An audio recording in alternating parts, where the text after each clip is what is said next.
आइए मित्रों, साहित्य के पंचरत्न चैनल पर आज मैं आपके साथ अकाल दर्शन कविता के साथ। यह कविता धूमिल द्वारा रचित है। धूमिल अकाल दर्शन कविता द्वारा सत्ता और जनता की चेतना के द्वंद्व से क्रांति के दर्शन की खोज करते हैं। यह कविता धूमिल के काव्य संग्रह संसद से सरक तक में संग्रहित है। इस कविता में अकाल के उन कारकों पर कवि विचार करता है जिसके कारण अकाल का खात्मा आज तक नहीं किया जा सका। अकाल उस व्यवस्था की देन है जो आदमी और गांधी के नाम पर चल रही है, जिसे भूख और मौसम में कोई परिवर्तन लाना संभव नहीं। केवल कोरे नारों के बल पर कुछ नहीं हो सकता। जब तक देश की जनता व्यवस्था की गतिविधियों से तटस्थ रहेगी, वहाँ अकाल निरंतर बना रहेगा। उस अकाल को मिटाने के लिए लोगों की समझ और एकजुट सक्रियता जरूरी है। आइए मित्रों, कविता के वाचन के साथ। भूख भूख कौन उपजाता है? वह इरादा जो इस तरह देता है। भूख कौन उपजाता है? वह इरादा जो इस तरह देता है। यह वह घृणा जो आँखों पर पट्टी बांधकर हमें घास की सट्टी में छोड़ आती है। उस चालाक आदमी ने मेरी बात का उत्तर नहीं दिया। उस चालाक आदमी ने मेरी बात का उत्तर नहीं दिया। उसने गलियों और सड़कों और घरों में बाढ़ की तरह फैले हुए बच्चों की ओर इशारा किया और हंसने लगा। उसने गलियों और सड़कों और घरों में बाढ़ की तरह फैले हुए बच्चों की ओर इशारा किया और हंसने लगा। कवि ने इस कविता के प्रारंभ में पाठकों के सम्मुख एक प्रश्न रख दिया है कि भूख को पैदा कौन करता है? वह जो ऐसा इरादा देता है, या वह घृणा जो आंखों पर पट्टी बांधकर हमें घास के बाजार में छोड़ आती है? कवि का अभिप्राय यह है कि भूख पैदा कहाँ से होती है। शायद वह इरादे से होती है या लोगों की घृणा से होती है। कवि कहता है कि इस चालाक व्यक्ति ने मेरी बात का कोई जवाब नहीं दिया, बल्कि गलियों, सड़कों और घरों में बाढ़ की तरह फैले हुए बच्चों, अर्थात बहुत अधिक संख्या में उपस्थित बच्चों की ओर इशारा करके हंसता हुआ चला गया। कवि कहता है कि उस व्यक्ति ने सांकेतिक रूप से इशारा कर दिया और इतने अधिक बच्चों के पैदा होने के कारण भूख बढ़ती है, ऐसा उत्तर दिया। आगे पंक्ति है, मैंने उसका हाथ पकड़ते हुए कहा, मैंने उसका हाथ पकड़ते हुए कहा, बच्चे तो बेकारी के दिनों की बरकत है, इससे वे भी सहमत हैं। जो हमारी हालत पर तरस खाने के लिए, जो हमारी हालत पर तरस खाकर खाने के लिए रसद देते हैं, उनका कहना है कि बच्चे हमें बसंत बुनने में मदद देते हैं। उनका कहना है कि बच्चे हमें बसंत बुनने में मदद देते हैं। कभी आगे उस चतुर व्यक्ति का हाथ पकड़ते हुए कहता है कि बच्चों का अधिक होना तो बेकारी या बेरोजगारी के कारण ही होता है। खाली समय में बैठे बैठे बच्चों की संख्या में वृद्धि होना तो एक स्वाभाविक बात है। इस बात में वे लोग भी सहमत हैं जो हमारी हालत पर तरस खाकर खाने के लिए भोजन की सामग्री हमें देते हैं। कुछ लोग ये भी कहते हैं कि बच्चे बसंत बुनने बनाने में, अर्थात देश को खुशहाल भविष्य देने की प्रेरणा देते हैं। आगे की पंक्ति है, उनका कहना है कि बच्चे हमें बसंत बुनने में मदद देते हैं। लेकिन यही वे भूलते हैं, दरअसल पेड़ों पर बच्चे नहीं हमारे अपराध फूलते हैं। बल्कि यही वे भूलते हैं, दरअसल पेड़ों पर बच्चे नहीं हमारे अपराध फूलते हैं। मगर उस चालाक आदमी ने मेरी किसी बात का उत्तर नहीं दिया। हंसता रहा, हंसता रहा, हंसता रहा। फिर जल्दी से हाथ छुड़ाकर जनता के हित में स्थानांतरित हो गया। मैंने खुद को समझाया, यार उस जगह खाली हाथ जाने से इस तरह क्यों झिझकते हो? यार उस जगह खाली हाथ जाने से इस तरह क्यों झिझकते हो? क्या तुम्हें किसी का सामना करना है? तुम वहाँ कुआं झाँकते आदमी की सिर्फ पीठ देख सकते हो। तुम वहाँ कुआं झाँकते आदमी के सिर्फ पीठ देख सकते हो। कवि उक्त मानसिकता के प्रति असहमति व्यक्त करते हुए कहता है कि बच्चों के बारे में इस प्रकार की मान्यता रखना इन सब की भूल है। कवि कहता है कि क्या बच्चे फल की तरह पेड़ों पर लगते हैं जो प्राकृतिक प्रक्रिया में उग जाते हैं? अधिक संख्या में बच्चे तो हमारी विचारहीनता के परिणाम हैं। अधिक बच्चे पैदा करना एक अपराध के समान है।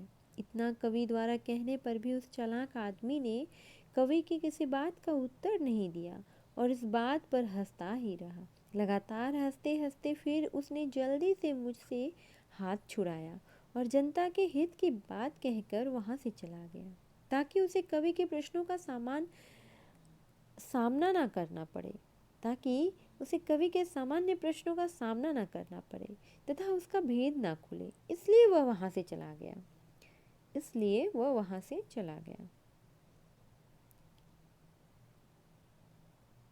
तभी कवि एक अलग दिशा से सोचने लगता है कि कवि स्वयं से ही कहने लगता है, स्वयं को ही समझने लगता है। अरे मित्र, उस जगह अर्थात अपराधों के अंधे कुएं की ओर और खाली हाथ अर्थात बिना कुछ आत्मरक्षा के अस्त्र शस्त्र लिए जाने से संकोच करते हो। क्या तुम्हें वहाँ स्वयं किसी का सामना यहाँ नहीं करना है? वहाँ सामना करने के लिए तुम्हारा कोई प्रतिपक्ष दिखाई ही नहीं देता है। अर्थात वहाँ तो अधोमुखी होकर अंदर गहरे कुएं में तुम्हें गिरना ही है। प्रतिरोध में किसी का सामना करना नहीं है। सिर्फ वहाँ तो आदमी की पीठ ही दिखाई देती है, अर्थात कोई तुम्हारा विरोध करने वाला नहीं है। और सहसा मैंने पाया कि मैं खुद अपने सवालों के सामने खड़ा हूँ। उस मुहावरे को समझ गया हूँ जो आज़ादी और गांधी के नाम पर चल रहा है। उस मुहावरे को समझ गया हूँ जो आज़ादी और गांधी के नाम पर चल रहा है, जिससे ना भूख मिट रही है ना मौसम बदल रहा है। जिससे ना भूख मिट रही है ना मौसम बदल रहा है। लोग बिलबिला रहे हैं, पेड़ों को नंगा करते हुए पत्ते और छाल खा रहे हैं, मर रहे हैं दान कर रहे हैं, मर रहे हैं और दान कर रहे हैं। जुलूस और जलसों में भीड़ की पूरी ईमानदारी से हिस्सा ले रहे हैं और अकाल को सोहर की तरह गा रहे हैं। झुलसे हुए चेहरे पर कोई चेतावनी नहीं है। कवि को जब अपने ही सवालों का जवाब नहीं मिला तो उन्होंने कहा कि अचानक मैंने स्वयं को ही अपने सवालों के सम्मुख खड़ा कर लिया है। कवि कहता है कि मैं उन मुहावरे को अब समझ गया हूँ जिन्हें लोग आज़ादी और गांधी के नाम पर प्रयोग कर रहे हैं। उनसे ना तो भूख मिटती है और ना ही देश का मौसम बदलता है। कवि आगे व्यंग करता हुआ कहता है कि लोग भूख के कारण बिलबिला रहे हैं, उनके पास खाने को कुछ नहीं है। वे पेड़ों की छाले और पत्तों को उखाड़ उखाड़ कर खा रहे हैं। वे भूख से मर रहे हैं, अपना जीवन दान कर रहे हैं, परंतु फिर भी वे कोई भी जलसा हो या कोई भी जुलूस हो उसमें ईमानदारी से भाग ले रहे हैं। वे अकाल को मांगलिक गीतों की तरह गा रहे हैं। भूख की आग के कारण उनके चेहरे झुलसे जा रहे हैं, झुलसे हुए हैं, लेकिन उन पर किसी भी प्रकार की चेतावनी नहीं है, अर्थात भूख होते हुए भी उन पर उक्त बातों का कोई प्रभाव नहीं पड़ रहा है। आगे की पंक्ति है, मैंने जब उनसे कहा कि देश शासन और राशन, उन्होंने मुझे टोक दिया है। अक्सर ये मुझे अपराध के असली मुकाम पर उंगली रखने से मना करते हैं। जिनका आधे से ज़्यादा शरीर भेड़ियों ने खा लिया है वे इस जंगल की सराहना करते हैं। जिनका आधे से ज़्यादा शरीर भेड़ियों ने खा लिया है वे इस जंगल की सराहना करते हैं।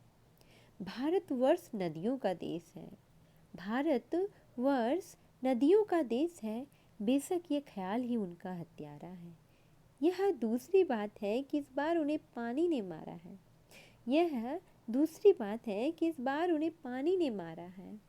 कवि कहता है कि मैंने जब उनसे कहा कि अर्थात राजनेताओं से कहा कि देश का शासन या जनता का शासन उनकी समुचित व्यवस्था से ही ठीक हो सकता है, तो वह मुझे टोक कर चुप करने का प्रयत्न करते हैं। अर्थात उनकी दृष्टि में भूख का सवाल अहम महत्व का नहीं है। सच तो यह है कि ये राजनेता अपराध के सही बिंदु पहुंचने को सदा नाकाम कहते रहते हैं, नाकाम करते रहते हैं। उन्हें उनके पक्ष के समर्थक ही नहीं सभी जगह मिल जाते हैं।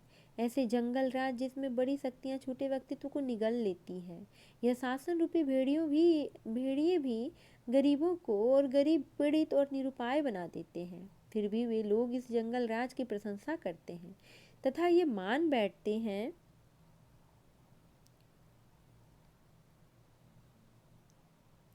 कि भारतवर्ष नदियों का देश है। अर्थात ये गरीबी पराश्रित लोग मान बैठे हैं कि बड़ी शक्तियां जन्म से ही शक्तिशाली होती हैं। हम लोग इनका कुछ नहीं बिगाड़ सकते तथा नदी के समान यहाँ पानी ऊपर से नीचे की ओर ही बहेगा। अर्थात सर्वप्रथम सारी सुविधाएं, भोजन, कपड़ा, मकान, ये सभी पहले राजनेताओं, शासकों को ही प्राप्त होगा। उसके पश्चात बचा हुआ गरीबों के हिस्से में आएगा। कभी आगे कहता है कि उनकी यह सोच ही उनकी हत्या कर देती है, उनके मनोबल को मार देती है। अर्थात उनको किसी प्रतिरोध के लिए तैयार ही नहीं होने देती। उनका ऐसा पानी ही अर्थात ऐसी चेतना ही उन्हें मार रही है। उनमें प्रतिरोध करने का साहस ही नहीं है। मगर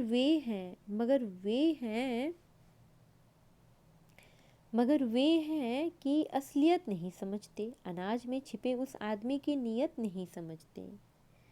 मगर वे हैं कि असलियत नहीं समझते, अनाज में छिपे उस आदमी की नीयत नहीं समझते। नहीं समझते जो पूरे समुदाय से, नहीं समझते जो पूरे समुदाय से अपनी गीजा वसूल करता है, कभी गाय से, कभी हाथ से।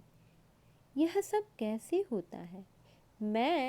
यह सब कैसे होता है? मैं उसे समझाता हूँ, मैं उन्हें समझाता हूँ।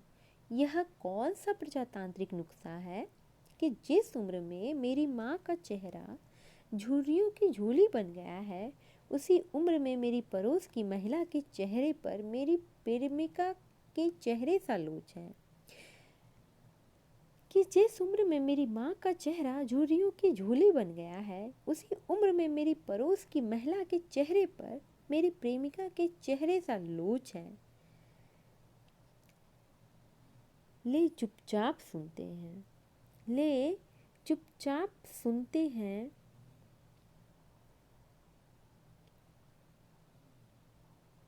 कवि कहता है कि जो प्रताड़ित, शोषित व दब्बू होते हैं, उन लोगों की मानसिकता के बारे में सोचता है कि वह बहुत बड़ा शोषित समाज संगठित होकर प्रतिरोध क्यों नहीं करता। तो इसका उत्तर यही निकलता है कि पूरा शोषित, प्रताड़ित, अशिक्षित समाज है। वह अनाज में छिपे उस आदमी की नीयत की असलियत को नहीं समझ पाता है। अर्थात जिस प्रकार अनाज में छिपा घुन अनाज की ताकत को धीरे धीरे कम कर देता है, उसी प्रकार ये राजनेता या शासन भी पूरे समाज को अपना हफ्ता वसूल करके अपनी ताकत को बढ़ाता है। वह व्यक्ति कभी गाय के नाम पर, तो कभी हाय के नाम पर, तो कभी गाय के नाम पर, कभी हाय अर्थात दीनता प्रकट करके गरीबों के नाम पर समाज से पैसा लेता है। कवि ने बहुत बार उस चालाक व्यक्ति के षड्यंत्र को लोगों को समझाना चाहा, अवगत कराने का प्रयत्न किया, उन्हें सावधान किया, किंतु वे अपनी मानसिक सीमाओं तथा आस्थाओं के कारण उसके राजनेता षड्यंत्र को समझ नहीं पा रहे हैं। कवि प्रत्यक्ष उदाहरण देकर समझाते हैं कि प्रजातंत्र में सभी को फलने फूलने के, समृद्धि प्राप्त करने के समान अवसर प्राप्त होते हैं, लेकिन फिर भी यहाँ एक स्वस्थ जवान बना रहता है और एक बुढ़ा होता जाता है। उदाहरण के लिए जिस उम्र में लेखक की माँ का चेहरा झुर्रियों की झोली बन गया है, उसी उम्र में उनकी पड़ोस की महिला के चेहरे पर उनके प्रेमिका के सी चेहरे का आकर्षण बना हुआ है। अर्थात प्रजातांत्रिक माहौल में एक व्यक्ति स्वस्थ व आकर्षक बना रहता है तथा दूसरी ओर एक व्यक्ति रोजी रोटी के लिए भीषण संघर्ष करता रहता है, जिस कारण वह असमय ही बुढ़ा दिखाई देने लगता है। इस प्रकार कवि ने सामाजिक विषमता का चित्रण इन पंक्तियों में किया है। आगे की पंक्ति है, ले चुपचाप सुनते हैं, इनकी आंखों में विरक्ति है। ले चुपचाप सुनते हैं, उनकी आंखों में विरक्ति है, पछतावा है, संकोच है, या क्या है कुछ पता नहीं चलता, या क्या है कुछ पता नहीं चलता। वे इस कदर पस्त हैं कि तटस्थ हैं, वे इस कदर पस्त हैं कि तटस्थ हैं। और मैं सोचने लगता हूँ कि इस देश में एकता युद्ध की और दया अकाल की पूंजी है। और मैं सोचने लगता हूँ कि इस देश में एकता युद्ध की और दया अकाल की पूंजी है। क्रांति यहाँ के असंगत लोगों के लिए किसी अबोध बच्चे के हाथों की जूझी है।